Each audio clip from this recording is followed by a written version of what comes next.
Juste avant d'en venir à la définition en tant que telle, peut-être il faut s'attarder un peu sur le contexte dans lequel elle va être façonnée par les chercheurs. Donc bon, la gouvernance, on connaît le terme, c'est un terme qui est utilisé dès les années 70-80 pour parler de gouvernance d'entreprise dans le champ des relations internationales, mais adossé à gouvernance, le terme de multiniveau est finalement assez récent. Il date des années 1990, dans un contexte où on est en pleine évolution de l'action publique, notamment en Europe, et où on a un processus d'intégration européenne qui s'approfondit depuis l'acte unique de 1986. Donc ça se traduit par une circulation plus importante des biens et services au sein de l'espace européen, et également des politiques publiques qui sont impulsées aussi à ce niveau, en matière d'environnement, en matière de culture, je ne vais pas faire la liste exhaustive. Donc un contexte de profonde mutation qui va introduire de ce fait 3 échelons, on va dire, de décision dans la gouvernance, et qui rend un peu caduques les théories qui avaient un peu cours en sciences politiques pour décrire en fait ces phénomènes précédemment. On avait, pour aller très vite, deux principales approche, on va dire, pour décrire le fonctionnement des systèmes multiniveaux. Une approche qui s'intéressait aux relations État-collectivité locale, ce qu'on appelait parfois aussi Central Local Relations, ou relations centre-périphérie, donc qui s'intéressait aux relations entre les États et les collectivités locales, qui vont donner lieu à beaucoup d'analyses dans différents pays européens. Alors en France, ce sont les travaux, je dirais, un petit peu canoniques du Centre de sociologie des organisations avec Michel Crozier, Pierre Grémion, Jean-Claude Tenig ou Jean-Pierre Worms, qui vont formaliser des analyses autour de la compréhension de ce système de rapport État-collectivité locale, qui va donner lieu à des concepts comme la régulation croisée, ou alors le jacobinisme apprivoisé pour décrire ces relations. Donc ça, c'est un premier champ d'études qu'on verra aussi en Allemagne. On a des collègues allemands comme Renate Mainz et Fritz Scharp qui vont aussi décrire les relations au sein de l'État fédéral avec la notion de Verflechtung, qui est l'entrelacement des niveaux de décision au sein de l'État fédéral. Ça, c'est pour la première approche un peu canonique, si je veux dire, enfin, en tout cas, qui avait cours avant la gouvernance multiniveau. On avait une deuxième approche qui s'intéressait plus aux études européennes et qui s'inscrivait plutôt dans le champ des relations internationales à l'époque. Donc avec des approches qu'on appelait intergouvernementalistes, qui donnaient un peu plutôt le primat dans l'action aux États, versus, on dirait, des approches plus fonctionnalistes ou supranationalistes qui disaient, voilà, l'échelon communautaire a émergé, et donc c'est aussi à ce niveau-là qu'il faut voir un certain nombre de choses. Années 90, donc on a un approfondissement de l'intégration européenne, et ces deux approches vont pas, enfin je ne dirais pas qu'elles sont caduques, elles continuent à exister, mais elles vont être dépassées par un chercheur qui s'appelle Gary Marks, qui va créer ou inventer en 1992 le concept de gouvernance multiniveau, à partir d'une analyse de la politique des fonds structurels européens, où il constate que finalement le schéma classique État, Union européenne, ne marche pas, il n'est pas suffisant pour décrire ce qui se passe au niveau de la gestion des fonds structurels. Il faut introduire les régions, qui sont des acteurs de plus en plus importants dans ces politiques-là, qui vont créer par exemple des bureaux de représentation au niveau de Bruxelles, pour essayer de faire valoir leurs intérêts, qui vont donc faire du lobbying en quelque sorte au niveau communautaire. Et donc, on a un système à 3 niveaux, et à l'époque, on n'a pas forcément les outils, je dirais, conceptuels pour le décrire. Et donc, il va inventer le terme de gouvernance pour finalement décrire ces choses-là. Et non pas relations intergouvernementales, qui, elles, sont utilisées aux États-Unis, parce que là, on a un État fédéral, des États fédérés, des collectivités locales. En Europe, on n'a pas encore, l'Union européenne n'est pas un État en tant que tel, et donc le terme de gouvernance semble plus adapté pour décrire ce qui se passe à ce niveau-là. Donc, si on doit prendre une définition, en fait, il y a beaucoup de définitions sur la gouvernance en général et la gouvernance multiniveau. Moi, je prendrais celle de Simona Piattoni, qui définit ce terme comme décrivant l'action simultanée d'acteurs gouvernementaux et non gouvernementaux qui vont intervenir à différents niveaux juridictionnels. Donc, à la fois une complexification verticale, comme je l'indiquais, mais aussi horizontale, puisqu'on s'aperçoit que de plus en plus d'acteurs privés vont influencer l'action publique communautaire, mais aussi dans les différents États. Voilà, donc un peu la définition qu'on peut donner, même si beaucoup d'autres ont été proposées par d'autres chercheurs par la suite. Alors cette définition, moi je l'ai étudiée de manière évidemment moins approfondie comme étudiant, et puis après comme acteur public, acteur politique, je l'ai effectivement vécu comme une réalité. Une réalité parce que comme ça a été décrit, il y a effectivement la politique publique des transports en est un bon exemple. Différents niveaux d'action, qui se découpent en quelque sorte verticalement, mais qui ne s'empilent pas complètement, qui s'entrecroisent avec différents niveaux d'action. L'idée, enfin la réalité d'une représentation des régions, des collectivités locales, parfois il y a aussi des grandes métropoles dans le jeu d'acteurs européens, physiquement à Bruxelles, qui interviennent directement, mais c'est aussi le cas d'opérateurs publics, d'agences, de centres de recherche, etc., auprès de la Commission européenne, auprès des parlementaires européens, montre bien cette espèce d'imbrication. Vu de l'État, que je connais le mieux comme niveau d'action, ça veut dire qu'on est dépassé, je le dis de manière un peu provocatrice, à la fois par le haut et par le bas, puisque la construction européenne, qui est devenue maintenant une évidence de l'action publique de tous les jours, même si elle n'est pas toujours bien connue en fait par les décideurs étatiques eux-mêmes ou par les citoyens, quand on est ministre, j'ai été ministre des Affaires européennes, à l'évidence on s'occupe d'Europe, mais quand on est ministre de n'importe quel champ sectoriel, des transports, de l'agriculture, de la culture, à des degrés plus ou moins importants, on a besoin de l'Europe et on joue un rôle au niveau européen, on participe à des réunions, on défend des positions, on négocie des textes, etc. Donc il y a du soft power, si je puis dire, ou du soft law, et puis des normes plus dures et opérantes qui sont très importantes. Et puis évidemment, les transports sont là aussi un bon exemple avec le rôle clé des régions.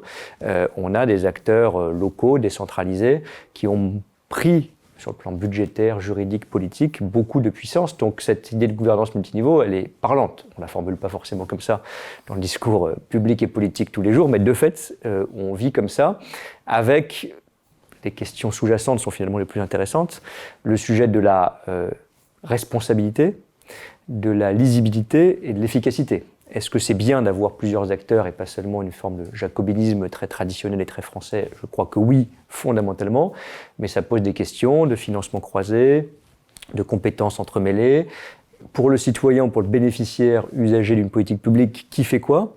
Et dans le champ politique au sens large du terme, il y a quand même cette question de savoir si c'est efficace d'avoir beaucoup d'acteurs plutôt qu'un seul ou plutôt que deux, d'en avoir parfois 7 ou 8, et si c'est lisible.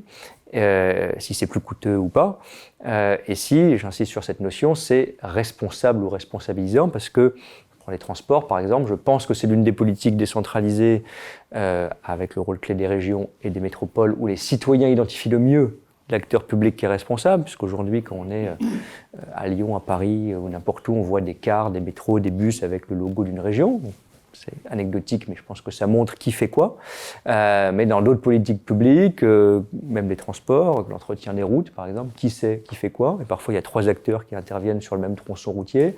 Quand on fait un réseau de vélos, qui fait quoi? C'est souvent plutôt les métropoles, mais c'est pas si clair que ça. Quand on fait une grande infrastructure, il y a beaucoup de cofinanceurs et beaucoup d'acteurs, dont l'Europe. Et puis, si je prends d'autres politiques publiques, je pense à la santé, par exemple, qui est particulièrement complexe. Il y a quand même cet enjeu de savoir qui est jugé comme responsable politique sur l'efficacité ou l'inefficacité d'une politique. Donc ça crée de la complexité et parfois ça crée de la dilution qui pose aussi un certain nombre de problèmes.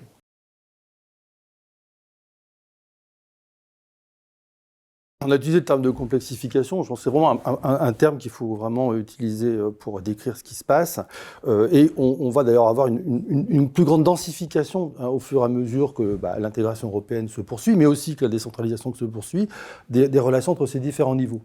Au niveau européen, une représentation des collectivités locales qui ne cesse de s'approfondir. Le traité de Maastricht 1992 en fait institutionnalise la création du comité des régions. Donc ça veut dire que là, dans la décision européenne, même si le comité des régions n'est sûrement pas centrale dans la décision, c'est quand même une instance qui intervient et qui reconnaît de plus en plus la légitimité des collectivités locales.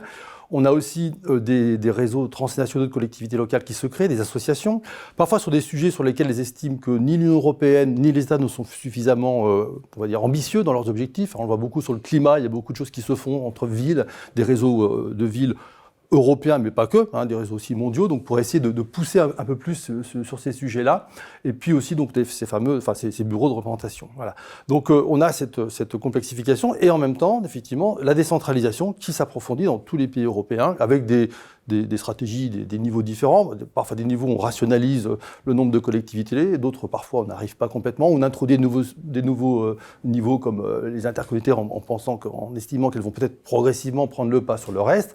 Voilà. Mais donc la décentralisation est aussi, je dirais, par un autre processus, ce qui fait que On a une européanisation qui se fait à la fois par le haut et par le bas. Par le haut, c'est la vision classique des politiques publiques européennes qui vont, je dirais, influencer notre quotidien, à travers des normes, à travers des réglementations, etc., à travers aussi des nouveaux sujets qui vont dans notre vie très quotidienne influencer nos existences.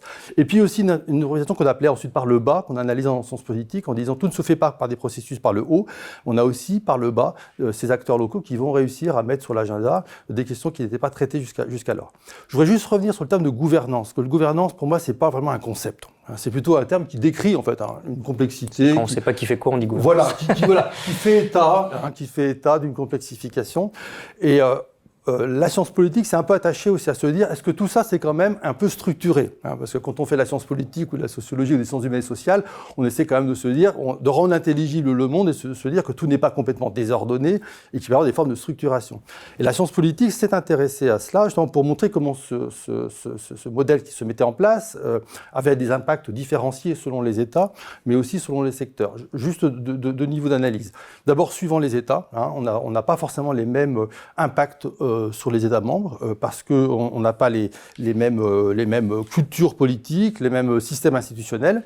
On a donc des chercheurs comme Edward Page, Michael Goldsmith ou Charlie Jeffrey qui se sont intéressés à cela, qui se sont demandé est-ce qu'il y avait convergence finalement des systèmes de gouvernance politique en Europe. Alors, leur conclusion, c'était qu'il y a une convergence partielle, c'est-à-dire qu'il y a effectivement des choses qui sont assez proches dans beaucoup de pays, mais qu'on a encore des structurations par État qui sont très très puissantes. Les États unitaires, le rôle de l'État n'est pas complètement pas disparu, mais il dispose encore de ressources réglementaires, politiques, d'une légitimité financière pour encore influencer fortement le jeu multiniveau. Et il a souvent une fonction qu'on appelle de gatekeeper, c'est-à-dire un peu de gardien des intérêts nationaux. Ça ne veut pas dire qu'il agit forcément sans les intérêts locaux, mais il a quand même cette fonction-là. En revanche, dans les États fédéralistes, on constate que là, les collectivités locales ont beaucoup plus de compétences, sont beaucoup plus armées. On prend l'Allemagne, où les Länder, ce ne sont pas nos régions à nous, elles sont beaucoup plus armées financièrement, en compétences et politiquement. Et ces acteurs-là vont avoir une forme d'influence différente. Donc il faut avoir une modularité, disons, quand on étudie les impacts de la gouvernance sur les États. Et puis un autre aspect aussi qui est important à prendre en compte, c'est qu'il faut avoir une analyse par secteur. On n'a pas un modèle générique qui serait le même, uniforme, suivant tous les domaines d'action publique. On a des modularités, et là je pourrais juste faire référence à des travaux de collègues allemands, Mme Kohler-Kor et M. Heising, qui ont mis au jour 4 modèles ou 4 idéotypes de gouvernance en Europe, qu'ils appellent étatiques, pluralistes, corporatistes ou par réseau, dans lesquels l'État a une fonction différente selon chacun de ces formes de gouvernance. Donc il y a une discrimination, une différenciation, si je veux dire, à faire par État, et une différenciation à faire selon les secteurs d'action publique qui ne sont pas régis par les mêmes enjeux pour les différents acteurs et les mêmes ressources non plus qu'ils vont activer pour faire valoir leurs intérêts multiples, parfois convergents, parfois divergents, sur la scène européenne, si on prend cet exemple-là. Je nuancerai un tout petit peu sur l'européanisation vu de la pratique que j'ai connue. Alors c'est vrai, on l'a dit tous les deux, il y a non seulement différentes couches d'intervention et un renforcement de l'action européenne, de la construction européenne d'un côté, un mouvement de décentralisation, même en France, qui est traditionnellement un peu en retrait sur cette couche locale, ça c'est clair. Et on a dit qu'il y avait des espèces de passerelles entre les niveaux et par exemple une relation directe entre région et Europe. Je le nuancerai quand même de deux façons. Malgré tout, en France en tout cas, l'acteur qui interagit le plus, peut-être trop d'ailleurs, mais en tout cas le plus fréquemment avec l'échelon européen, ça reste quand même l'État. Il y a des représentations régionales, on l'a dit, il y a des sujets de discussion directe, mais il y a des comités, mais c'est honnêtement, à mon sens, je n'ai pas rendu tout ça totalement objectif et complet, mais relativement limité encore. C'est sans doute un peu différent par la culture politique et le système institutionnel, fédéral par exemple, quand on prend le cas allemand ou le cas même italien ou espagnol dans d'autres systèmes. Donc voilà, je veux dire, c'est quand même essentiellement les ministres qui siègent dans les instances de décision européennes ou les parlementaires européens élus directement sur une liste nationale aujourd'hui, etc. Et puis, quand il y a des relations, entre, par exemple, l'échelon régional et l'échelon européen. Vous avez évoqué les institutions ou les organes qui les rassemblent, le comité des régions, etc. Bon, je nuancerai un tout petit peu leur impact réel. C'est des lieux, effectivement, de socialisation, si je peux dire, d'influence ou de représentation, mais assez peu des rôles de décision. Et malgré le temps qui passe, ça ne s'est pas vraiment imposé comme un organe de décision. En revanche, ce qui est plus intéressant, même si ça reste peut-être pas systématique ou modeste, c'est qu'il y a des politiques publiques sur lesquelles il y a des relations directes entre État et région. Je pense que par exemple, plus que le comité des régions, quand on regarde la politique que je connais bien, celle des transports, il y a beaucoup de choses que l'État a déléguées ou transférées aux régions. Par exemple, des délégations de services publics pour organiser une continuité territoriale. En Corse, par exemple, qui est une collectivité particulière, c'est la collectivité territoriale de Corse qui finance et organise la desserte maritime, la desserte aérienne et la continuité territoriale pour qu'il y ait toujours une liaison entre la Corse et le continent à tout moment de l'année, en avion ou en bateau. Et ça touche à des règles de concurrence européennes. Et donc, moi, j'ai assisté à des discussions directes entre la collectivité de Corse qui attribue un marché, l'Union européenne et la commissaire à la concurrence qui devait valider un marché public.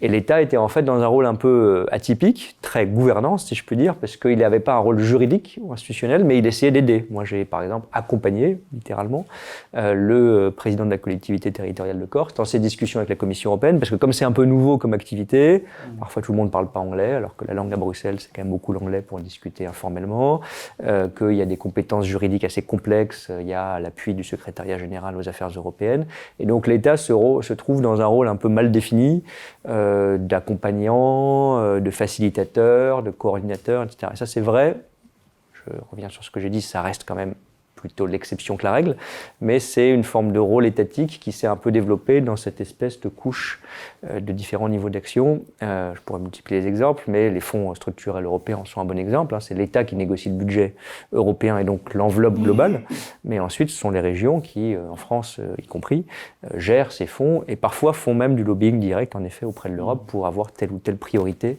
dans les fonds régionaux européens. Sur le premier point, moi, je suis d'accord avec vous, quand vous dites que l'État a un rôle central. Tout à l'heure, j'ai distingué les États dits unitaires, où là, effectivement, les relations sont encore très, très fortement structurées par les États. D'autres types d'États fédéralistes dans lesquels cette centralité sera de nature un petit peu différente. Donc là-dessus, effectivement, je vous suivrai complètement par rapport à ce que les travaux nous disent sur on n'a pas encore une convergence totale des modèles et les États, et y compris dans les États fédéralistes, ont encore un rôle qui n'est pas négligeable. Il y a des pays, par exemple, c'est sans doute je ne sais pas si c'est un modèle, enfin, au sens scientifique du terme, de catégorie. La Belgique, par exemple, a un système très poussé, encore plus que l'Allemagne, où, compte tenu des relations particulière, on le dira comme ça, entre les régions et l'État fédéral, entre la Wallonie et la Flandre entre elles, il y a parfois, selon les compétences, le ministre fédéral accompagné du ministre wallon ou du ministre flamand à tour de rôle, ou parfois siège au Conseil le ministre de la région, plutôt que le ministre de l'État fédéral, si c'est une compétence qui, dans leur organisation interne, est une compétence transférée aux régions et pas exercée au niveau fédéral. Ça surprend toujours un Français qui est un ministre non central qui soit là, mais ça existe dans ces systèmes fédéraux très poussés.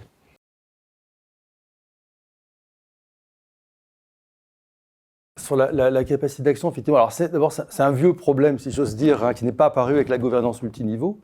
Que déjà dans les années 70-80, beaucoup de chercheurs s'interrogeaient déjà sur alors on n'appelait pas ça à l'époque la capacité d'action, mais la gouvernabilité de systèmes complexes. Voilà. Notamment dans le cadre on a eu beaucoup de travaux en Europe prenant acte du fait que les États-providence avaient énormément accru leur domaine d'intervention, que l'État s'intéressait de plus en plus de questions, de problèmes qui avant étaient de l'ordre du privé ou de l'ordre d'autres choses. Et que par ailleurs, on avait aussi des économies qui s'ouvraient de plus en plus aux échanges internationaux. Donc déjà à l'époque, cette question de la complexité, elle apparaît peut-être pas sous le terme de gouvernance, mais elle est déjà très importante. Il y en a des chercheurs, alors tout à l'heure je citais Renate Mainz et Fritz Scharpf, qui vont vont élaborer la Steuerungstheorie, c'est-à-dire c'est la théorie qui s'intéresse au pilotage des États, pour voir justement quelle est leur capacité d'action, et dans lesquels ils vont aussi identifier la dimension multiniveau, notamment les relations entre États et collectivités collectivité locale comme un facteur potentiel de plus grande capacité d'action pour maîtriser ou penser maîtriser le réel, hein, si tant est qu'on peut le maîtriser complètement. Et donc, vous avez aussi des chercheurs comme Douglas Ashford et Sidney Tarrow qui se sont intéressés aussi à la comparaison entre la France, l'Italie et le Royaume-Uni. À chaque fois, il s'agissait de comparer les systèmes unitaires et fédéralistes pour voir finalement s'ils avaient des atouts, des ressources qui permettaient de mieux gouverner, hein, les sociétés complexes. Et donc, s'il fallait, par exemple, davantage décentraliser, ou au contraire, s'il y avait des vertus à beaucoup plus centraliser. Hein, et donc, à l'époque, on avait deux théories, deux thèses en vigueur. Des thèses qui disaient finalement, les États unitaires et centralisés ont une capacité d'action qui n'est pas si négligeable que ça, qui est assez intéressante pour régler beaucoup de problèmes collectifs, parce qu'on peut prendre des décisions très rapides, hein, les mettre en œuvre très rapidement. D'autres qui disent au contraire, oui, d'accord, peut-être, mais les systèmes fédéraux, effectivement, des fois, sont peut-être plus lents à mettre en place des décisions parce qu'il faut négocier avec les différents échelons, puis aussi avec différents acteurs par ailleurs. Donc, les décisions sont peut-être plus lentes à se mettre en place, mais une fois que les accords sont pris, hein, les acteurs trouvent les accords beaucoup plus légitimes et sont prêts à les engager plus rapidement. Donc on avait déjà à l'époque, vous voyez, il n'y a pas de one best way, il n'y a pas de solution idéale en la matière. D'abord, il faut tenir compte des systèmes politiques et on peut avoir aussi des atouts à différencier selon les cas. Moi, ce que je trouve intéressant dans cette histoire-là, si j'ose dire, c'est un peu la qualité des relations qu'on peut instaurer au sein de ces systèmes multiniveaux de coopération entre échelons. Il me semble que c'est un atout, hein, pour gérer un certain nombre de problèmes. Peut-être pas tous les problèmes, là encore il faudra différencier, je pense, parce qu'on ne peut pas avoir de modèle générique, mais il y a des problèmes ou des domaines sur lesquels c'est un atout. Si je prends la planification écologique, que je étudie un petit peu en ce moment, c'est un gros dossier, un gros sujet, et c'est énorme, avec plusieurs échelons qui interviennent, hein. D'abord, au niveau international, ce sont les COP qui sont négociés. Au niveau européen, avec le Green Deal, par exemple, et d'autres stratégies qui sont mises en place. La France aussi, enfin l'État, au niveau, avec les stratégies bas carbone, biodiversité qu'on peut négocier, et les collectivités locales qui sont centrales, en fait, dans la planification écologique. Hein, si on prend les émissions de gaz à effet de serre, 50% des émissions de gaz à effet de serre sont liées directement ou indirectement à des compétences de collectivités locales. Donc, pour que tout ça fonctionne bien, hein, il faut agencer ça au mieux. Et ça sera la qualité des relations qu'on arrivera à instaurer, y compris en France, entre État et collectivités locales, qui sera un facteur assez décisif. Et sur ce point, si on veut comparer, des recherches qui ont été menées disent que les systèmes, aux Pays-Bas et en Suède, on a beaucoup, je pense, à apprendre sur la question de la planification écologique, parce qu'il y a des habitudes anciennes aussi, institutionnalisées de travail entre échelons, qu'on n'a pas encore en France. On commence un peu à initier la démarche de territorialisation, mais on voit qu'on n'arrive pas encore complètement à trouver des accords durables pour gérer sur le temps long ces transformations qui sont tout à fait considérables. Alors, vu de mon expérience, cette gouvernance multiniveau, on va rester sur cette appellation, elle pose un certain nombre de difficultés, on le disait, de complexité, et donc parfois dans l'aspect pratique, de lisibilité pour les citoyens, d'efficacité de la décision, de longueur des processus de décision. Évidemment, plus vous avez d'acteurs, plus il faut se mettre autour de la table, arriver à travailler, à cofinancer, à codécider, à ne pas se bloquer l'un l'autre. On voit qu'il y a des sujets sur lesquels d'ailleurs on ne sait même plus exactement qui décide. Et on a eu récemment le cas, indépendamment de la décision de fond, du périphérique parisien, où c'est une compétence de la ville de Paris. Sur certains tronçons, le préfet de police peut donner un avis facultatif ou un avis obligatoire, etc., etc. Parfois, les décideurs eux-mêmes, de bonne foi, ne savent pas exactement comment s'exerce la compétence. Bon, ça, c'est lié à la multiplicité des sujets, à la multiplicité des acteurs. Mais j'allais dire de manière pragmatique, on ne reviendra pas en arrière. Ça ne veut pas dire qu'il n'y a pas des choses à corriger ou à clarifier. Mais il y a deux choses auxquelles je ne crois pas, quoi qu'on en pense, mais d'ailleurs je pense que c'est plutôt bien ainsi. On ne va pas détricoter massivement, en tout cas je ne serais pas favorable à la construction européenne, si parfois elle est trop compliquée, et on ne va pas revenir en arrière fondamentalement sur un mouvement de décentralisation. Il va y avoir des ajustements de compétences. Bon, ça c'est la première chose, donc il faut partir de la réalité pratique et pas chercher à refaire, si je puis dire, un ouvrage à partir d'une page blanche, ça ne marche pas comme ça. La deuxième chose, et ça c'est une tentation politique et administrative assez fréquente, notamment vu de l'État, c'est d'arriver à tracer dans cette complexité le jardin à la française. C'est-à-dire il y a eu beaucoup de lois en ce sens ces dernières années de différentes majorités politiques. On se dit justement c'est compliqué, ça coûte cher d'avoir des compétences croisées, on ne sait pas qui fait quoi, c'est long à décider, etc. Ce qu'on décrivait. Et donc on va simplifier, clarifier tout ça. Donc le tourisme, ça sera un acteur donné, les transports un acteur donné, l'éducation un acteur donné, etc. Bon. La réalité c'est que si je regarde les choses de manière pratique, parce qu'il y a des intérêts différents, parce que les parlementaires sont aussi des représentants locaux, parce que le gouvernement n'a pas toujours une idée claire de ce à quoi il veut arriver, et que ça ne marche pas complètement comme ça. Il faut parfois qu'il y ait plusieurs acteurs, et c'est bien. On fait une loi, et en général, on a complexifié à la fin, au lieu de clarifier et de simplifier. Et donc moi, je ne crois pas qu'il faille rechercher cette espèce de pureté du découpage des compétences, où justement, multiniveau signifierait chaque niveau au-dessus de l'autre ou à côté de l'autre, dans son coin. Il y aura forcément des espèces d'allers-retours, il y aura forcément des compétences croisées, des cofinancements. Et d'ailleurs, même quand on le définit par la loi, sauf à être extrêmement radical, et je ne suis même pas sûr qu'on saurait l'appliquer, vous n'empêcherez pas un département de faire sa campagne touristique parce qu'il estime qu'il n'est pas la région Bretagne, il est le Finistère, qu'il a une identité particulière, etc. Et pourquoi pas finalement. Bon. Donc, ce qui manque au fond pour que ça soit le plus opérant possible, à mon sens, c'est, vous l'avez dit, des outils de coopération et puis une culture politique. Bon. Je prends un exemple que j'ai bien connu dans le champ des transports. En Allemagne a été lancé un ticket climat, comme ils l'appellent, qui est un pass ferroviaire, un pass transport public, pas cher, à 49 € par mois, à travers lequel on peut circuler dans différents réseaux de transport, du train national au bus local. C'est une compétence un peu de l'État fédéral et un peu des lenders. Eh bien, ils ont réussi, ils ont fait un cycle de négociation, parce qu'il y avait déjà tous les mois, je crois, ou tous les 3 mois, une conférence commune entre l'État et les lenders. C'était donc déjà habituel dans le domaine des transports et dans d'autres champs. Ils ont réussi à trouver, par une négociation par étapes, un accord de financement de ce pass. En France, j'ai lancé comme ministre des Transports la même idée, ça a été extrêmement compliqué et assez conflictuel entre l'État et les régions, même s'il y a eu des avancées. Et j'ai été surpris en arrivant que pour une politique aussi décentralisée que la question des transports, par exemple, le ministre des Transports, quel qu'il soit, et les présidents de région, quels qu'ils soient, ne se réunissent pas régulièrement avec un ordre du jour pour discuter de projets communs, de contrats de plan communs, de stratégies de report modal ou de planification écologique, etc., etc. Ça n'existe pas parce qu'il y a encore cette espèce de méfiance ou de manque d'habitude de travail, et les torts sont partagés, entre l'État et les régions. Il y a des outils qui commencent à être relativement ancrés dans le paysage, comme les contrats de plan État-région, dans le domaine de la mobilité ou d'autres d'ailleurs, et qui fonctionnent plutôt bien, qui sont des négociations en fait bilatérales entre l'État et chacune des régions, mais l'échelon régional, c'est pareil pour l'échelon métropolitain ou départemental, et l'échelon étatique, n'ont pas une structuration de leur coopération aussi forte que dans un pays fédéral habitué à ça, ou dans un pays très décentralisé comme l'est l'Italie ou comme l'est l'Espagne.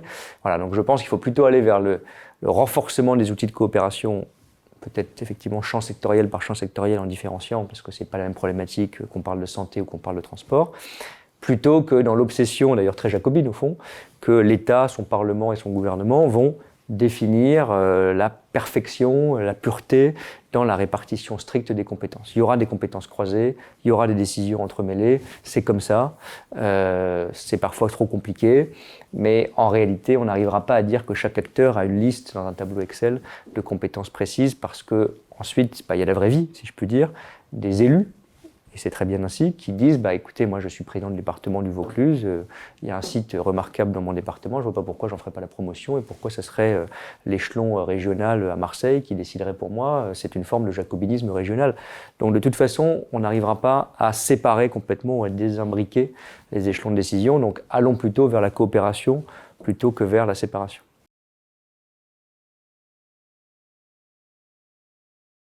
Tout à l'heure, j'ai évoqué, quand je parlais de la planification écologique, les Pays-Bas ou la Suède, qui sur ces questions-là sont vraiment souvent pointés comme des États assez en avance. Alors, ils n'ont pas le même système institutionnel que nous, mais en fait, ce qui marche là-bas, c'est effectivement la coopération est modulaire, je dirais, avec les collectivités locales. Pardon, souvent, ça va avec une culture de coalition. C'est-à-dire ce qu'on voit au niveau parlementaire se retrouve dans une habitude de coopération entre partis et donc entre échelons aussi. Exactement. Après, c'est aussi... Donc nous, on a une culture politique qui, à tous égards, est assez centralisée. décentralisée. Qui n'est pas effectivement la même, donc ça c'est aussi un point très, très important. Donc qui fait qu'il y a, il y a des cultures pour trouver des accords, il y a aussi des arènes qui sont institutionnalisées, donc qui permettent aussi d'avoir régulièrement des relations à ce niveau-là. Il y a aussi des relations interterritoriales, parce qu'en fait c'est aussi comment on fait dialoguer les collectivités territoriales en elles-mêmes, entre elles. Parfois aussi l'invention de nouveaux espaces de négociation, qui sont des fois pas des espaces administratifs, voilà, ça peut être, on l'a bien vu dans l'eau, on a créé des structures ou des espaces ou des instances qui vont permettre de faire dialoguer différents acteurs autour du problème spécifique de l'eau. Alors, on pourrait imaginer qu'il y ait d'autres choses qui se fassent aussi. Alors ça va peut-être rajouter de la complexité, mais si on arrive par ailleurs justement à créer ces échanges interterritoriaux sur la base d'une culture des accords, on peut arriver à des choses qui sont tout à fait intéressantes. Donc voilà, on a des pays qui sont habitués à cela, qui n'ont pas la même culture que nous. Je pense qu'après on ne peut pas non plus exporter ou importer des solutions faites ailleurs, mais on peut en tout cas s'en inspirer. Et je pense que sur la planification écologique, là, il y a des vraies sources d'inspiration à avoir ailleurs, parce qu'aujourd'hui en France, on n'y arrive pas encore assez, malgré les efforts qui ont été entrepris assez récemment par le SGPE, qui sont tout à fait intéressants en termes de territorialisation de la planification écologique, les COP régionales, mais on voit bien que ça achoppe encore sur une culture de la coopération État-région et région échelon infrarégional qui n'est pas encore complètement bien calé. Je rebondis sur les COP régionales qui sont un bon exemple parce que, alors, on verra comment ça marche dans la durée, mais on n'est pas obligé de faire une instance pérenne dans tous les domaines.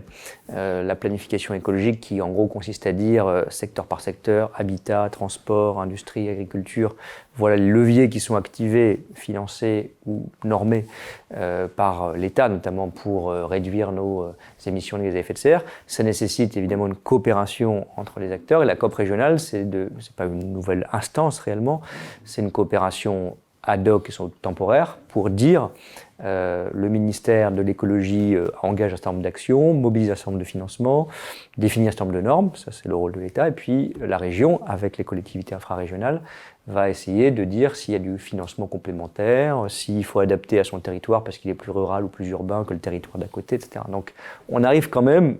C'est intéressant d'ailleurs que dès que la planification écologique, qui pourrait avoir l'air très jacobine, planification par le gouvernement, par le Premier ministre, par un organe rattaché au Premier ministre, le secrétariat général à la planification écologique, mais finalement, à l'époque, le ministre Christophe Béchu a eu l'intuition, peut-être parce qu'il était élu local d'ailleurs, qu'il fallait décliner, comme on dit, en stratégie adaptée aux différents territoires. Il y a une remarque, pour être positif, sur les aspects de coopération quand même, mais il faut que ça marche. Je l'ai vu dans le domaine des transports là encore, mais ça vaut sans doute dans beaucoup d'autres domaines, notamment d'infrastructures. Quand les différents acteurs, on parle souvent des compétences croisées, du coût que ça a d'avoir différents acteurs qui financent un projet ou décident un projet, mais quand ça marche, c'est-à-dire quand après un peu de temps parfois passé, des négociations entre la ville, la communauté d'agglomération, la communauté urbaine, la région et le département, l'État et parfois avec des financements européens qu'on a cherché à mobiliser tous ensemble.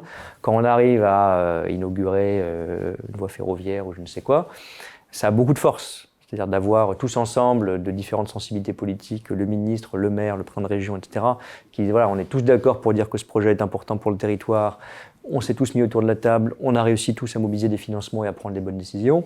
Je trouve que d'un point de vue citoyen ou civique, voilà, c'est assez plaisant de se dire qu'on a réussi à surmonter des désaccords ou des clivages pour faire avancer un projet. Ce n'est pas toujours le cas, ça prend parfois beaucoup de temps, c'est ce qu'on disait, mais ça a quand même de la force en termes... peut-être des mots un peu galvaudés, mais d'appropriation et de soutien à un projet et de soutien à la durée à un projet quand vous avez réussi, à l'issue d'une négociation, à créer du consensus. Après, on aura peut-être l'occasion d'y revenir, mais je pense que tout ça aussi nécessite une certaine stabilité aussi dans les stratégies. Alors, il y a jamais les collectivités locales souvent, parce qu'elles ont des mandats un peu plus éventuellement effectivement que les États. Alors après, il y a la stratégie, c'est un mot qui est un peu mythique, enfin mythologique. C'est-à-dire qu'il n'y a pas de, c'est difficile d'avoir un cap stratégique aujourd'hui vraiment sur 20 ans comme on l'avait éventuellement avant, si tant est que c'était le cas. Mais c'est vrai que ce qui manque aujourd'hui, et tout à l'heure vous parliez des COP régionales qui sont un exercice intéressant.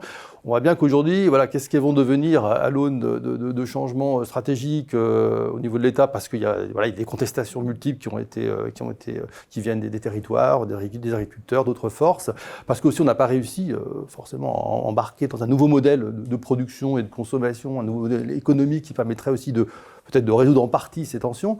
Mais c'est vrai qu'aujourd'hui, ces COP régionales se mettent en place. Il y a ça dépend des régions qui ont vraiment trouvé l'exercice utile, d'autres qui ont été plus mitigées. Hein, ça, bon, il y a beaucoup de facteurs qui interviennent. Mais moi, ma crainte, c'est que, voilà, quid des COP deuxième ou troisième édition, parce que tout ça, ça nécessite beaucoup de temps, d'engagement de la part des acteurs de l'État déconcentré, hein, les préfets de région, les DREAL, les DDT, les préfets de département, des conseils régionaux aussi. On concerte avec les parties prenantes. Et c'est vrai qu'on a, en France, on ne peut pas multiplier les instances, sinon voilà, c'est pas efficace. Et surtout qu'on fait beaucoup, beaucoup de comitologie. Voilà, les stratégies, on en fait des paquets. On pourrait, je pense, faire la recension, il y en a plus. Alors, c'est bien, hein, mais le problème, c'est que les stratégies se tricotent et se détricotent assez rapidement. Et moi, ce que je crains ici, en termes de capacité à mobiliser les acteurs des territoires, c'est qu'à un moment donné, voilà, je ne dirais pas que c'est contre-productif, mais il faut essayer de tenir un cap dans le temps. Sinon, on peut effectivement épuiser les troupes, parce que je pense qu'il faut aussi être très concret quand on regarde ces questions-là. Hein, ce sont des agents administratifs, des fonctionnaires qui s'engagent à faire des concertations, à discuter avec les agents du conseil régional et réciproquement, à travailler avec les EPCI si c'est possible ou pas. Et bon, on le fait parce que les gens sont loyaux, sont engagés dans leur travail, mais c'est vrai que moi je sens une assez grande usure en fait, hein, dans beaucoup de services déconcentrés par rapport à ces démarches qui ne cessent de s'empiler. Et avec cette idée, voilà, on a fait l'exercice, on l'a fait une fois, 2 fois, 3 fois, et quand bien même on voudrait le poursuivre, nos parties prenantes sont un peu émoussées par rapport à ça. Donc c'est aussi une condition importante, une forme de stabilité quand même d'un cap pour essayer de tenir ensemble ces processus, ces modalités de coopération. Et c'est pas malheureusement toujours le cas, mais c'est très difficile, hein, c'est une stratégie très difficile à tenir dans un contexte politique qui est souvent très mouvant et particulièrement ces temps derniers. Qui serait garant de ce cap alors? Dans le système français, l'État a forcément un rôle à jouer, puisque c'est souvent lui qui impulse. Les COP régionales en sont un bon exemple. Hein. C'est régional, mais ça a été lancé par le ministre. Et moi, je suis quand même frappé, c'est pas une critique, c'est plutôt un constat, que beaucoup de ces impulsions, j'ai pris tout à l'heure l'exemple du Pass-Rail, ne viennent pas des collectivités qui elles-mêmes ont du mal à s'organiser, même sur un échelon donné, par exemple l'échelon régional, ont du mal à se coordonner, à s'organiser entre elles, ou à prendre des initiatives. Je pense que les communautés espagnoles ou les Länder allemands ont un peu plus de facilité à dire nous on voudrait proposer telle réforme ou telle mesure sur la politique du logement, sur la politique des transports, sur la politique sanitaire, etc. En France, c'est sans doute moins notre culture, et avec cette culture qui repose beaucoup encore sur l'État, c'est comme ça, et tant mieux à certains égards, ça permet aussi, dans les périodes de crise, on l'a vu avec le Covid, où c'était difficile en Allemagne de coordonner les mesures de restriction et de confinement, ils ont un peu fédéralisé la politique à ce moment-là, et nous on avait cet avantage d'une forme de verticalité, de déconcentration, mais qui passait donc par l'État plus que de décentralisation, et des régions qui étaient finalement, ou des collectivités locales, un peu sur les marges de la décision, et ça permettait de relative efficacité. Donc ça a aussi son charme, si je puis dire, et son utilité d'avoir parfois cette impulsion étatique. Mais avec ça va aussi parfois le mauvais jeu de rôle, c'est-à-dire on voit bien qu'il y a toujours cette tentation, et les torts sont partagés. On le voit avec le déficit budgétaire récemment, avec ce débat un peu vain, où l'État dit c'est la faute des collectivités locales parce que nous on vous finance, donc vous dépensez, vous n'avez pas de déficit certes, mais c'est parce qu'on est là pour vous assurer en quelque sorte. Et puis les collectivités qui disent nous on est des gens responsables, on investit, on a des budgets à l'équilibre, et c'est l'État qui a dérapé dans ses finances publiques. Bon. À la fin des fins, pour le citoyen, c'est le même impôt, ou les mêmes impôts globalement, et la même dépense publique, et donc le même déficit français. Bon. Et donc ça, c'est des débats qui existent un peu partout, mais qui sont quand même particulièrement exacerbés en France.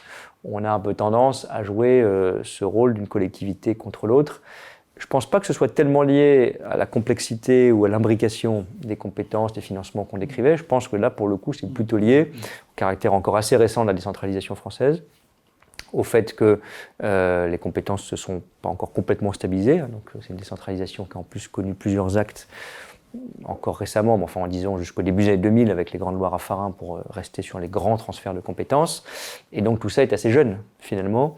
Et donc il y a un manque collectif de maturité dans le jeu d'acteurs et le jeu de décision, État-collectivité, État-région en particulier, parce que les régions, notamment les grandes régions depuis la réforme de 2015, sont devenues suffisamment grandes pour être, si je puis dire, attractives sur le plan politique. On voit bien, je ne les ai pas étudiées tous en détail, mais que on manque sans doute encore un peu de recul, mais il y a eu une sorte d'élévation du profil politique des présidents de région. Ce sont des figures nationales, souvent, à gauche comme à droite, Madame Delga, Madame Pécresse, Monsieur Bertrand, Monsieur Wauquiez, etc. Pas tous, mais certains. Beaucoup plus qu'il y a une vingtaine d'années. Et avec ça, du coup, une stratégie de politisation plus grande du rapport à l'État et de la décision locale, qui existait avec des maires connus sur le plan national, mais qui se retrouvent à un échelon supplémentaire qui est l'échelon régional. Et donc on est encore un peu, je pense, dans un espace en construction et assez mouvant, là où les pays comme l'Allemagne ou l'Italie ont une structure qui a d'autres défauts et d'autres problèmes, mais qui, sur ce plan-là, est plus stable et on a plus l'habitude d'une coopération État-collectivité.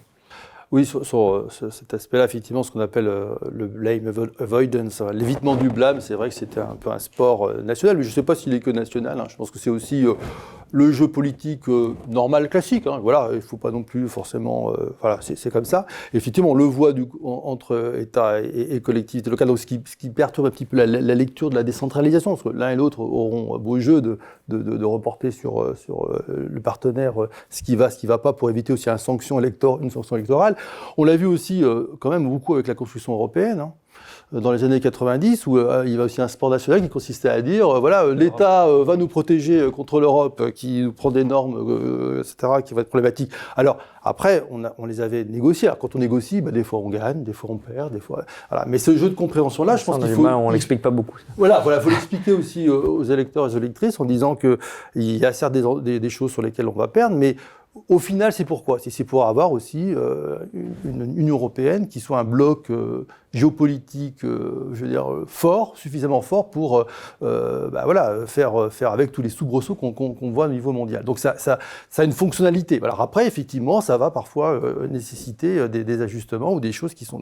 Donc ça, c'est vrai qu'on l'a pas encore... Enfin, on a vu beaucoup d'hommes politiques de tous bords, à différents niveaux, dire, voilà, c'est l'Europe qui nous contraint de faire ceci. Et donc, du coup, ça a aussi perturbé un petit peu les citoyens dans leur lecture de ces choses-là. Et je trouve que ça, c'est un point important d'un point de vue démocratique. C'est aussi, il faut voir que la gouvernance multiniveau, pour un des citoyens, c'est récent. Pour nous, c'est récent. Si on compare avec les États-Unis, on a ce qu'on appelle les relations intergouvernementales qui sont maintenant séculaires.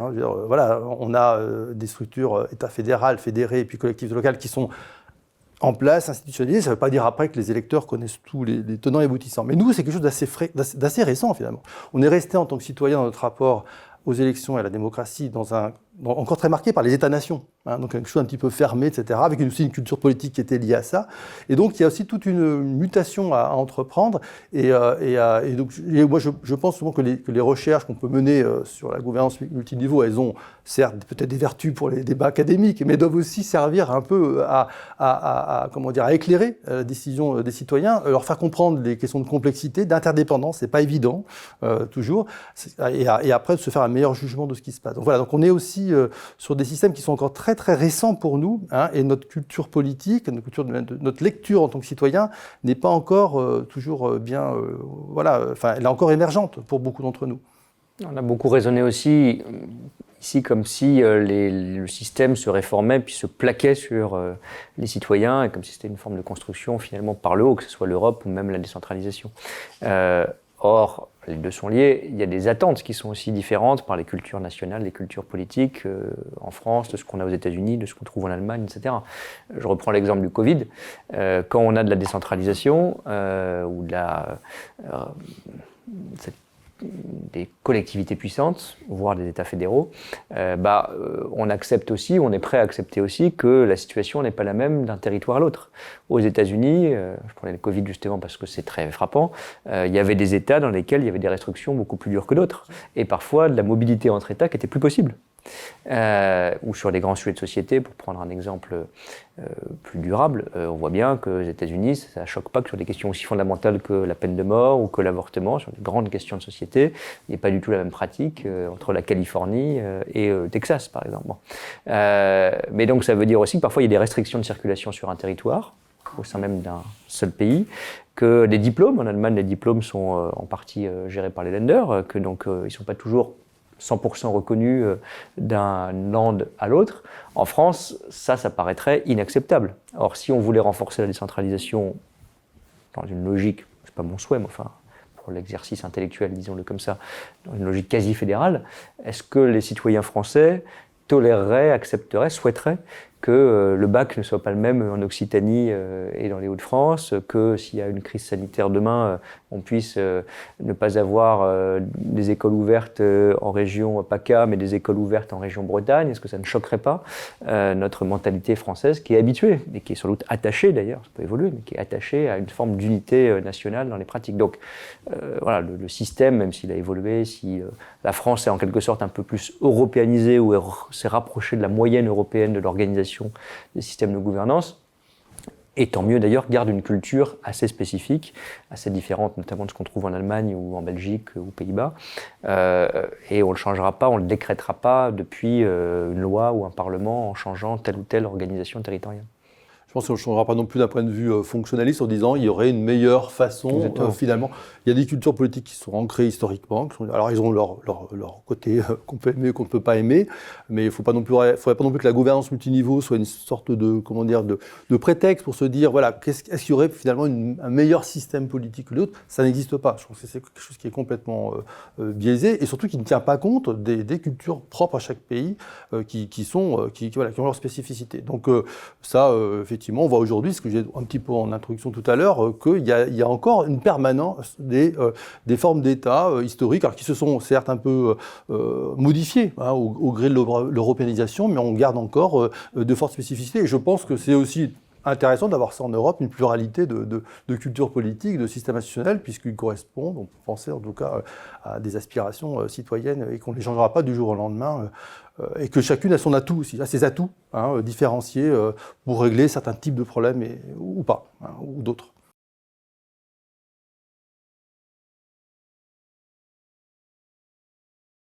On l'a dit, il n'y a pas de modèle parfait, il y a des modèles adaptés à chaque pays, plus ou moins. Et puis au sein de chaque culture nationale, l'organisation institutionnelle du moment a forcément ses imperfections.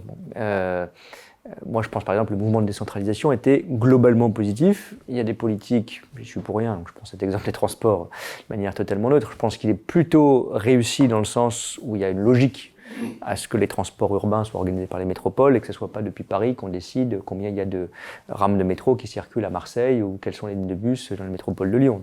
Il y a une forme de logique assez simple et évidente à la décentralisation, pas entièrement nouvelle. On n'était pas dans un système totalement centralisé pour aller vers un système totalement décentralisé, mais il y a eu ce mouvement qui s'explique dans ce domaine-là. La santé, par exemple, c'est une question. Est-ce que c'est bien elle est d'abord très complexe comme politique publique, parce qu'il y a des acteurs, le paritarisme, la sécurité sociale qui n'est pas l'État, puis des collectivités locales. Bon, est-ce qu'on est arrivé à un optimum de proximité? Je ne suis pas sûr. Voilà, il y a des compétences très entrecroisées. Je prends le cas du tourisme. Il y a des campagnes de tourisme d'un village, d'un département, d'une ville, d'une métropole, d'une région, de l'État. Pour moi, c'est pas très grave finalement. Laissons les collectivités, on va pas leur dire qu'elles n'ont pas le droit de faire une campagne de tourisme pour les gorges du Verdon si la collectivité compétente a envie de le faire. Bon. Donc il ne faut pas non plus s'attacher à tout définir, comme je le disais. Il y a un point qui est quand même, là à mon avis, franco-français et gênant d'une certaine façon, mais qui peut se résoudre que dans le temps, parce qu'il faut aussi qu'on s'habitue aux compétences. Les transports, on s'est bien habitué parce que on voit Île-de-France Mobilité sur les transports en Île-de-France, on voit la région vous transporte quand on est en Auvergne-Rhône-Alpes, les régions ont fait de ces sujets à la fois un drapeau, si je puis dire, sur le plan politique, et donc le citoyen le voit de plus en plus, mais ce n'est pas le cas de toutes les politiques publiques. Moi, ça m'a beaucoup frappé quand j'étais ministre notamment, même quand l'État n'est plus du tout responsable d'un sujet, pour le meilleur ou pour le pire, peu importe, mais à transférer une compétence très largement, voire totalement, par notre culture politique, c'est toujours à lui qu'on demande des comptes.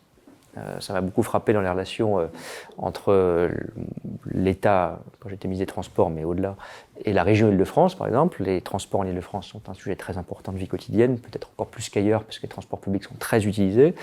C'est la région qui a cette compétence. Mais il y a un acteur qui est la RATP, ou un autre acteur qui est la SNCF, qui sont des sociétés d'État, ou des établissements publics d'État. Et même si l'État n'a pas décidé de telle ou telle chose, tel ou tel prix de ticket, telle ou telle ouverture de ligne, c'est quand même au ministre qu'on demande, en plus pour l'Île-de-France et pour Paris, plus sans doute que pour toute autre collectivité.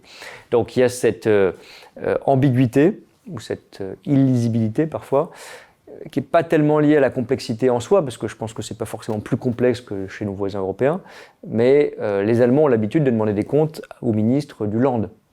Les Français ont encore assez peu l'habitude de dire, je vais dire au vice-président transport de la région, au vice-président enseignement supérieur de la région, ça ne va pas du tout l'entretien de l'université, du lycée ou du train. Donc on a encore cette idée que c'est l'État à la fin, d'où le débat biaisé entre État et collectivité locale, qui est responsable de tout. C'est un fait, en réalité, c'est pas forcément, c'est un problème en partie, mais c'est un fait, et c'est beaucoup lié au fait que la décentralisation, comme politique publique assumée depuis les lois de fer, en gros, est encore un mouvement relativement récent et mal compris. Sur votre question donc, sur la démocratie, c'est ça, un peu l'organisation démocratique. Alors, bon, c'est un sujet, je pense, un peu abyssal, une question abyssale sur laquelle je ne suis pas certain de pouvoir répondre complètement. Tout dépend de ce qu'on appelle en fait démocratie. Alors, il y a tellement de définitions et certains trouveront que la démocratie ou une certaine conception démocratique fonctionne quand d'autres trouveront qu'elle n'est pas bonne. Juste, il n'y a pas beaucoup de travaux en fait en sciences politiques, en tout cas au niveau européen, sur ces questions de fonctionnement, enfin, qui associeraient une gouvernance multiniveau avec fonctionnement plus démocratique ou pas. Il y a des clés de lecture, hein, mais en tout cas, il n'y a pas de travaux qui le prennent directement, ou c'est de manière implicite, souvent que ces questions sont traitées, et indirectes, avec des clés de lecture qui seront très différentes. Bon, vous avez des théories, des approches qui vont dire, qui sont dites pluralistes, en disant plus on multiplie les échelons de gouvernance ou de gouvernement, plus on permet finalement des jeux d'alliance possibles entre les acteurs, ou à des acteurs, on va dire, locaux, pour dire très simplement, de pouvoir, peut-être justement, qui n'avaient peut-être pas la possibilité de pouvoir donner leur avis dans un système État-nation clos, etc., en huis clos avec l'État, mais le faire beaucoup plus facilement avec l'Union européenne. Donc, les approches pluralistes considèrent que finalement la gouvernance multiniveau, c'est quelque chose qui serait plus démocratique d'une certaine manière, hein, parce que ça multiplierait les possibilités d'expression des intérêts et d'alliances possibles pour faire émerger une cause à tel ou tel, enfin au niveau politique. Après, vous avez des lectures très différentes qui vont dire, par exemple, néocorporatistes, qui vont dire, bon, d'accord, mais tout ça, c'est quand même médié par des intérêts qui sont, qui vont être représentés au niveau de l'Union européenne, des États, et tous les individus n'ont pas accès, hein, finalement, à ces scènes dans lesquelles on va négocier, secteur par secteur, faisant des arrangements et des politiques publiques. Voilà. Alors, pour eux, ça peut être démocratique, dans le sens où il n'y a pas de démocratie qu'il faudrait que tous les acteurs pourraient s'exprimer, mais qu'il faut accepter qu'il y ait des formes d'intérêt, voilà. Donc, vous voyez ça, donc là on a cette lecture-là qui sera un peu différente de la première et qui va proposer aussi une autre définition finalement du fonctionnement, de ce qui serait le fonctionnement démocratique, en acceptant qu'on puisse avoir des intérêts un peu plus prégnants qui vont pouvoir influencer ça. Puis vous avez aussi des théories négo-marxistes qui vont dire que tout ça c'est de la foutaise, si j'ose dire, c'est une certaine expression, et que finalement la gouvernance multiniveau elle est investie par les firmes du capitalisme mondialisé et financiarisé, et qui vont finalement continuer à dominer finalement la définition de l'action publique et des politiques publiques. Donc il n'y a pas, en tout cas en sciences politiques, vraiment de consensus, alors fort heureusement, quelque part, qui émergerait toutes ces questions-là. Ça dépend aussi beaucoup de la manière dont on considère la démocratie. Moi, ce que je trouve intéressant dans ces recherches-là, c'est qu'elles nous invitent à regarder peut-être de manière plus précise des objets, des processus, des mécanismes dans lesquels on pourra détecter ou pas des formes de fonctionnement pluralistes ou démocratiques. Par exemple, s'intéresser aux questions d'expertise. Au niveau européen, comment on émet aussi des normes, ça c'est des sujets des fois qui ne sont pas vraiment bien connus par les citoyens, hein, mais dans lesquels on a des intérêts privés très forts qui vont s'exprimer et qui vont de fait imposer des décisions qui seront assez contestables d'un point de vue démocratique. Regardez par exemple si les instruments d'action publique, hein, des fois on les considère comme étant un peu neutres, mais un instrument d'action publique c'est... Quand on voit sa genèse, il est porteur d'un projet politique explicite ou implicite. Donc voir aussi les acteurs qui vont être en mesure de les façonner en amont, c'est aussi un indice tout à fait intéressant pour regarder cela. Voilà, donc il n'y a pas de théorie générale hein, du fonctionnement démocratique, me semble-t-il en tout cas. Il y a des essayistes qui peuvent se prononcer là, sur la chose, mais en sciences politiques sur ce sujet-là. Mais ce que je trouve intéressant, c'est justement... regarder ces objets-là, ces processus, ces mécanismes dans lesquels on va pouvoir interroger de manière très précise ce qu'on peut estimer comme étant des processus démocratiques ou non, hein, dans la manière de produire ces différents éléments. Juste un point qui est sans doute un peu périphérique, mais qui est quand même intéressant, et à ma connaissance, il y a peu de pays européens qui l'ont vraiment intégré beaucoup, à part un pays qui n'est pas dans l'Union européenne, qui est la Suisse. plus loin de nous les États-Unis dans les États, c'est la démocratie locale au sens du vote. Pas seulement pour ses représentants locaux, mais des référendums locaux, par exemple, des votations sur un projet d'infrastructure, sur l'implantation d'un centre de traitement de déchets, ce genre de choses. Bon. Alors, qui est ambivalent, parce qu'on peut dire quel est le bon périmètre. Est-ce que ça doit être consultatif ou décisionnel? On a essayé de faire parfois des consultations, pas toujours suivies, je pense à Notre-Dame-des-Landes, par exemple. Moi, j'avais essayé de le faire sur un projet très polémique qui était l'autoroute A69, mais en consultant les élus, parce que c'était difficile d'organiser une votation dans des temps réduits, dans les délais réduits, et il fallait l'accord des collectivités sur le plan local. Mais ça, je crois, ça nécessiterait sans doute de nouveaux instruments juridiques et peut-être constitutionnels même, mais que des référendums locaux, des votations locales seraient aussi, notamment sur la question écologique, une façon d'éviter quelque chose qui n'est pas tellement lié à la gouvernance multiniveau, mais qui est lié à la demande de normes et de protection de plus en plus importante dans nos sociétés, c'est la longueur des procédures de décision. Et donc en fait, les citoyens qui s'estiment mal associés, souvent se constituent en associations, en organisations diverses pour faire des recours.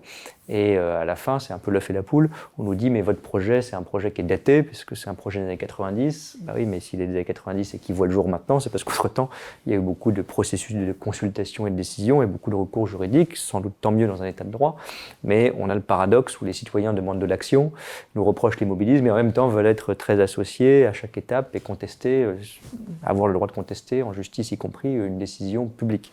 Donc je trouve, pas la réponse complète, mais que ce travail justement quand les processus sont compliqués, justement quand il y a beaucoup de normes, justement quand il y a beaucoup d'exigences contradictoires, environnementales, etc., qu'il y ait des référendums locaux, c'est une sorte de stade supérieur, je crois, ou complémentaire d'une prise de décision locale.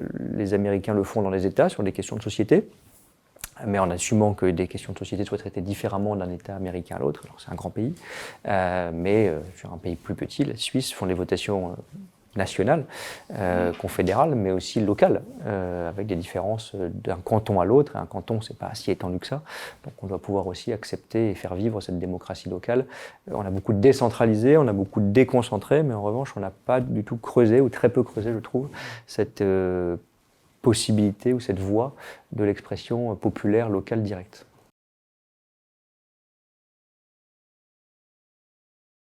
Je rebondis sur votre dernier terme de coopération, c'est ça, c'est peut-être un petit peu ce qui est sous-jacent à votre question, comment on peut essayer, parce qu'on a bien vu, effectivement, on complexifie, on fragmente, donc on perd de la cohérence, on garde aussi, enfin on peut avoir aussi une pluralité, une diversité de points de vue, donc tout ça, on peut dire un des liants, ça pourrait être la culture de la coopération, qui peut être un élément intéressant à faire. Alors moi d'abord je pense aussi la culture de la politisation, il faut continuer à politiser ces choses-là, c'est pas quelque chose qui est apolitique. Il y a des choix politiques, donc ça, il ne faudrait pas avoir une vision fonctionnelle des choses. Ça, c'est très important. Après, sur la vision peut-être plus fonctionnelle, donc qui est celle sur le versant de la coopération, il existe, en France, il y a des cultures de la coopération. Quand on s'intéresse à ce que peuvent dire les élus, quand on va sur les territoires, on voit qu'il y a des projets qui se font entre des acteurs qui ont vraiment envie de faire des choses entre eux. Donc, on n'est pas non plus... Certes, on est des fois un peu jacobiniste dans notre façon d'appréhender les choses. On appelle souvent l'État, on l'interpelle, etc. Mais il y a aussi des aspirations à vouloir coopérer de manière très précise sur des projets et des choses qui se font. Moi, en tant que sociologue et politique, je me dirais, est-ce qu'il y a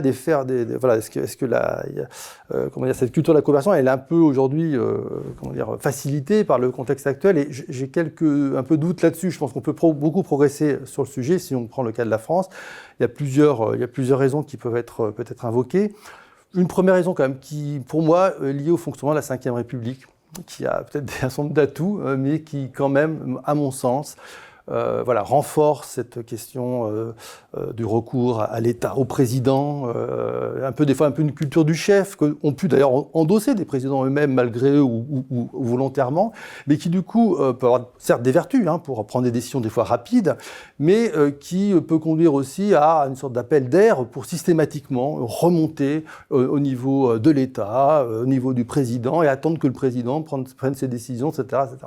Donc moi je trouve que ça ne favorise pas spécialement la coopération qui, pour moi, doit être beaucoup plus distribuée dans les pouvoirs des uns et des autres et dans les responsabilités. Il y a un deuxième aspect aussi qui, pour moi, entrave quelque part, d'une certaine manière, cette culture de la coopération, si je prends les acteurs publics multiniveaux, c'est, je dirais, le New Public Management quand même. C'est-à-dire que, bon, voilà, c'est le New Public Management a peut-être des vertus pour certains, mais c'est un système qui met quand même en tension les collectifs de travail. Hein, à différents niveaux. Ça a été montré quand on parle de la gestion des hôpitaux et des systèmes de santé. On voit que quand on pousse les recettes du New Public Management un peu fortement, eh bien ça embolise les choses, ça crée de la tension, ça crée du stress. Alors, le New Public Management aussi progresse dans les administrations, mais elle recrée des formes de fragmentation, des fonctionnements en silo qui ne favorisent pas la culture de la coopération entre les agents publics et leurs partenaires. Parce que vous n'avez pas forcément beaucoup de marge de manœuvre ou de grain à moudre. Hein, en théorie d'organisation, on appelle ça le slack organisationnel. Hein, des gens comme Sayert et March avaient montré ça dans un article de 56 en disant pour qu'une organisation fonctionne, il faut qu'il y ait des ressources excédentaires. Or, pousser un peu trop loin la question du New Public Management peut pousser à être sur une gestion vous voyez, où les ressources sont beaucoup plus limitées et ça empêche finalement de tenir compte des aléas, d'aller coopérer avec un acteur qui vous saisit d'un projet. Mais ça, c'est des choses très concrètes aussi, hein, au niveau d'un service déconcentré, etc. Est-ce qu'on aura le temps, quand on sera un fonctionnaire, de pouvoir consacrer du temps à cela? Donc ça, c'est aussi, me semble un facteur qui n'est pas forcément très facilitant pour la coopération. Et puis après, il y a un facteur un peu global, un peu méta en ce moment, où je trouve qu'on est beaucoup dans un contexte de culture de l'autorité, voire de la brutalité, hein, qu'on voit d'un point de vue géopolitique, mais qui redescend aussi, me semble-t-il, avec des personnages hein, qui incarneraient ça et qui donc peuvent fasciner aussi un certain nombre d'acteurs, y compris de citoyens, sur des choses faciles à faire, mais qui ne sont pas du tout, pour moi, bonnes d'un point de vue moral, politique et aussi fonctionnel. Et cette culture-là aussi, je pense qu'on sent qu'elle percole un petit peu dans différentes strates, différents endroits, et elle ne favorise pas du tout une culture de l'écoute, du partage, de la confrontation conflictuelle, oui, des intérêts, mais de la recherche d'accords ou se sortir un peu d'un conflit en essayant de trouver un accord, un arrangement. Ce qui est assez contraire à une culture de l'autorité et la brutalité pure et dure, si j'ose dire. Je pense d'abord qu'il faut assumer, y compris dans le discours politique, la complexité. On ne va pas sortir d'un système, certes complexe, qui s'est complexifié ces dernières décennies, notamment par la construction européenne, par la décentralisation, en revenant à une espèce de schéma extrêmement simple où ce serait les mêmes modes de décision et les mêmes acteurs avec les mêmes rôles exactement dans tous les domaines. Il y aura beaucoup d'acteurs, il y aura des différences de modes de décision et de modes de financement d'un secteur à l'autre. Ce ne sera pas pareil entre mobilité et santé, entre éducation et culture, etc. etc. Ça ne veut pas dire que c'est parfait, mais je pense qu'il ne faut pas faire croire qu'on va soit trouver le jardin à la française, soit la pierre philosophale d'une simplicité absolue. Aussi parce qu'il y a des raisons derrière la complexité, c'est que l'intervention publique s'est renforcée en réalité au fil du temps, c'est que les attentes sociétales ou sociales font qu'on veut de la proximité, de l'efficacité, de l'intervention publique, et tout ça ne va pas disparaître. On n'a pas inventé la décentralisation dans un bureau à Paris parce qu'on s'est dit que c'était rigolo ou sympathique, c'est parce que il y avait des politiques économiques qui devaient différencier d'un territoire à l'autre, c'est parce que la construction européenne s'est faite en parallèle, etc. Donc je crois qu'il faut assumer, et ça c'est aussi le rôle des responsables politiques, dire oui c'est vrai c'est compliqué, ne cherchons pas forcément la simplification ou la simplicité absolue qu'on ne trouvera pas, mais assumons cette nécessité de coopérer. Avec ça, je pense que, contrairement à ce qu'on a fait parfois ces dernières années, c'est-à-dire chercher justement la énième loi qui stabilise les choses, il faut justement ne plus trop toucher aux compétences. Ça a une vertu en soi, c'est que ça permet de s'habituer. Or, on l'a vu, je peux reprendre l'exemple des transports, on s'est relativement bien habitué comme citoyen au fait que l'acteur régional ou municipal était important, elle était un peu moins. Il faut que dans la plupart des politiques publiques, avec chacune son système de décision, on laisse la patte un peu reposer, si je puis dire, pour que, en termes de lisibilité, de compréhension, de responsabilité, le citoyen s'approprie un schéma de décision qui varie encore une fois d'un domaine à l'autre, mais qui ne devrait pas trop changer tous les ans, pour pas qu'on rajoute à la complexité une instabilité, à mon avis, préjudiciable. Donc plutôt que de chercher la perfection, laissons un peu les choses dans l'état, digérons-les, et laissons le citoyen les comprendre et se les approprier, parce que c'est objectivement compliqué.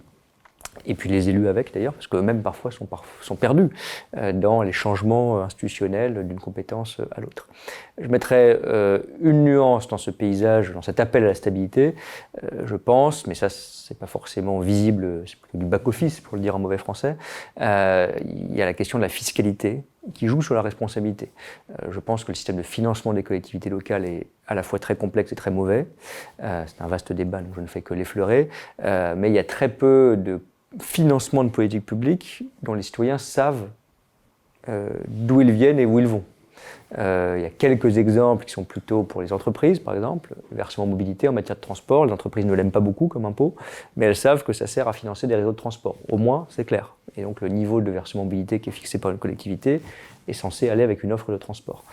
On n'a plus de taxes d'habitation, on a des impôts qui sont compliqués, qui ne sont pas localisés. Donc ça, c'est vraiment une question de responsabilité qui est, je pense, très imparfaite en France. Donc s'il y avait une chose à toucher, c'est pas tellement la répartition des compétences à mon avis, mais plutôt le système de financement et d'impôts en particulier, avec à mon sens plus d'autonomie fiscale laissée aux collectivités. Elles mettront des impôts très bas ou des impôts très élevés, mais finalement, si le citoyen s'y retrouve, il jugera entre le niveau d'impôt qu'il paye et le service public qu'il reçoit de la part du bon acteur. Et il jugera le bon acteur sur la bonne politique.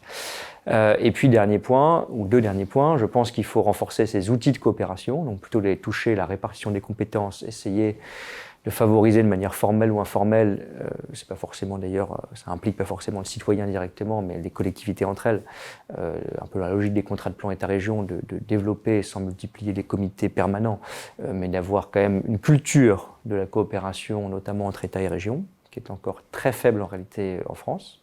Et puis dernier point, je le disais, parce que c'est peut-être un moyen de faire accepter la complexité en redonnant une voix aux citoyens, c'est que je pense qu'il faut arriver à faire davantage de votations, de référendums locaux. Ça, j'y crois beaucoup, parce que c'est un moyen de, dans la jungle des compétences, de donner un rôle aux citoyens. D'accord sur la dimension de stabilité avec vous et contractualisation. Et enfin, on n'a pas parlé de l'évaluation des politiques publiques, c'est aussi un autre aspect important qui va aussi avec la question de l'imputabilité et de la responsabilité. Et c'est vrai que la culture de l'évaluation des politiques publiques est encore très faible en France. Hein, donc, et ça, c'est un point aussi important. Voilà, alors qu'une politique publique, l'action publique, c'est faire des expérimentations, c'est des fois se tromper, et c'est pas très grave. Enfin, c'est pas très grave si j'ose dire. C'est se tromper comme tout un chacun et de rectifier le tir. Donc là, c'est pareil, c'est aussi une culture de l'action publique qui manque encore fortement en France. Merci Merci pour cet échange. Ouais.